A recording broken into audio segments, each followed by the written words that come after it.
up for sale if you want them.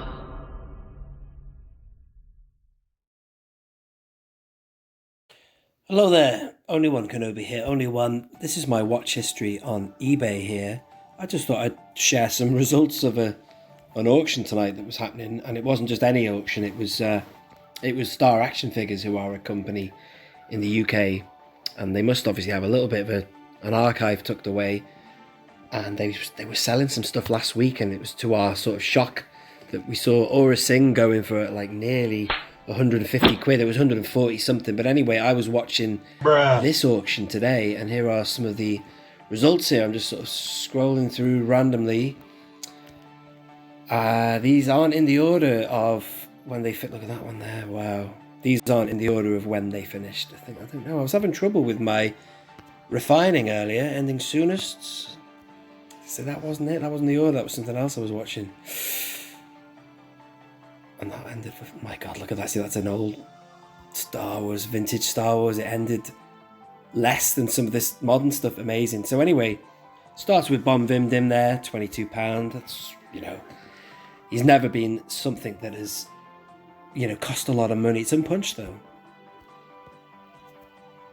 But he's never cost a lot of money. Great figure that, by the way. If you want it loose, do it. But let's go back on track. So, as to be expected, these sort of characters here never go for that much. Although Barris has gone for more than I expected there. Wayne, whoever is responsible for the photography in that picture, that's the worst picture. Usually they do very nice photographs as well. White background. I bought Star Action Figures before I fully realised it was the same company. I got myself an O.O.K for £80. This is going back to 2017 here. Whew. She goes for a lot more than that now. Anyway, I'm going to show you some of these crazy prices. So I actually did get a couple of things myself. I shall leave that till another video and I'll tell you what I got. But anyway, so we're getting into some serious money now. 50 quid, is that all that one went for? I thought it went for more than that. I could do with another one of these. My one I have upstairs is, obviously I'm sat downstairs when I say that. This one, I have a horrible crease on the back of mine. Like one of those horrible vein creases. So I could do with an upgrade of that, but 50 quid is a lot of money. Got mine for a lot less than that. And actually, if you do want to know what price I got some stuff for, I don't mind sharing prices. I could do with my book. I did do a book of prices. I went through all my Hotmail, email, receipts, whatever. I'll say Hotmail, it's tied to my PayPal. And I wrote a list of stuff that I've paid for. And the vintage collection of these prices eclipse them. Craziness in the space of 3 years, 2 years. My God, what am I saying? In the space of a year, these prices have gone nuts. Now, speaking of a year, check this. £240 this went for earlier. Free postage, but my God, that's amazing. Really, really, really amazed at that, because 12 months ago-ish, a bit more than that now, when The Mandalorian was out, I just remember it being that period because I was just about to move house, and I was looking at these cardbacks in America, exactly like that one there, you see. Unpunched, Fett sticker on, Revenge of the Jedi, and they were going for nothing. I swear to God, I missed 2 weeks on the row, and I was fuming about it. I was like ranting on Facebook. Look what I've done, I've missed it. Angry emojis and stuff. But they were going for like 30, the equivalent of say 30 English pounds, maybe less. 1 week, I'd have to look at my history and see if I can find out what it did go for. I'd have to trace my steps, but I don't know if it would have been that in total with the import tax, but more or less it was about 30. Nowhere near this price. And you could get these from the UK for about 100, but now it's double that. So, as it's been discussed by Tim and from Bosk's Bounty and other people who are, commentators on the whole thing of vintage collection, it's a consequence of maybe a little bit more money in people's pockets. It's true this, people not spending money on petrol, people who are working from home, people who may be bored, expanding their collections, getting into it, the value is just going right up. It's amazing. It's actually going more so than vintage 80s. So you go 35 for that. That's about right, normal there.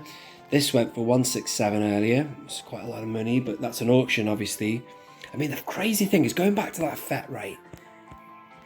Surely there's people now running to their buy it nows. I'm sure it wasn't even available for 240. Buy it now, it's probably under that.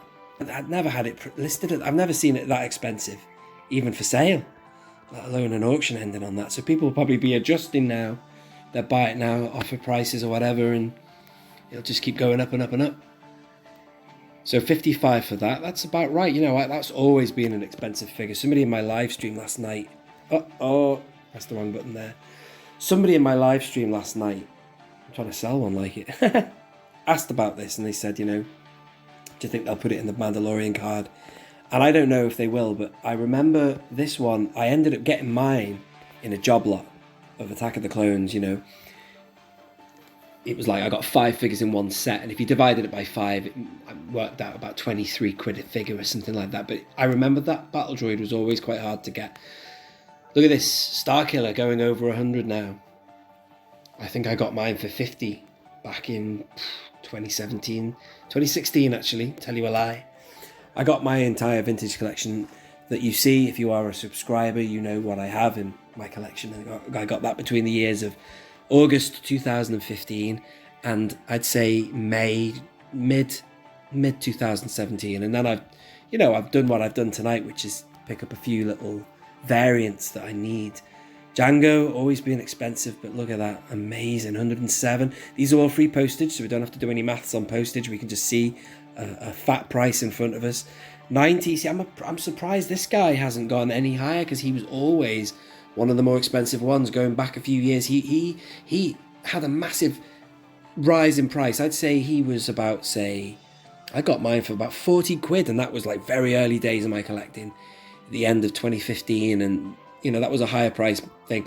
He's not gone as far ahead as you'd expect if you consider how far, you know, Aura Singh's gone rocketing up.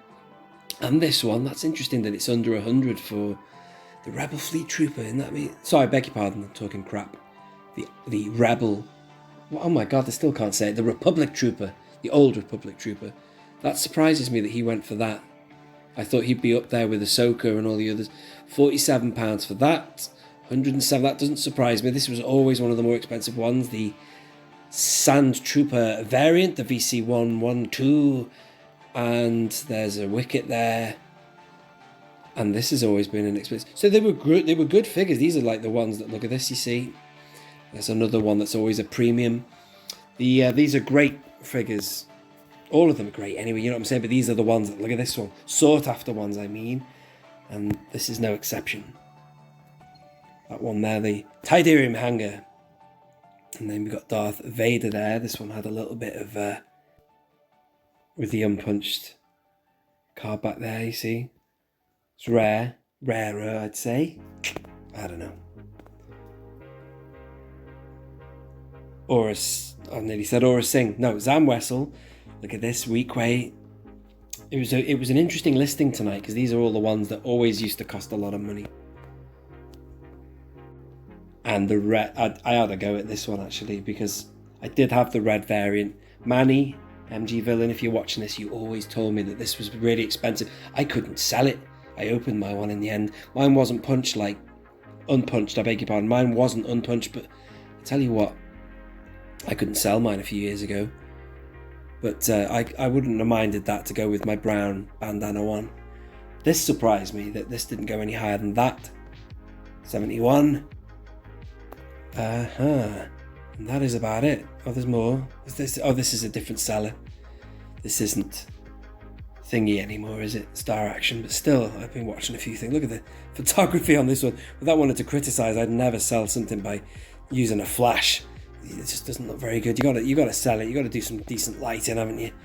Anyway, that is all, ladies and gentlemen. Look at this one. That went for 50, but that's like the one I've already got. That is the Anakin one, and it's the standard punched one. Oh, it looks like it's been unpunched, that you can tell. See? You can see the sprigs of cardboard there, so maybe that was one of the reissue variants that was unpunched. Oh well, thank you very much for looking at those with me. I just thought I'd just have a little bit of a report on some eBay activity. And yeah, interesting, isn't it? Thank you very much for watching. Leave your thoughts and comments below if you think the prices of the vintage collection are going a little bit mental. The answer to that is yes. And I'll be interested to see what you think about it, you know. Interesting. Where do we go from here? Do we double it again in another year? My God almighty. This has been Only One Kenobi. Only one. Out.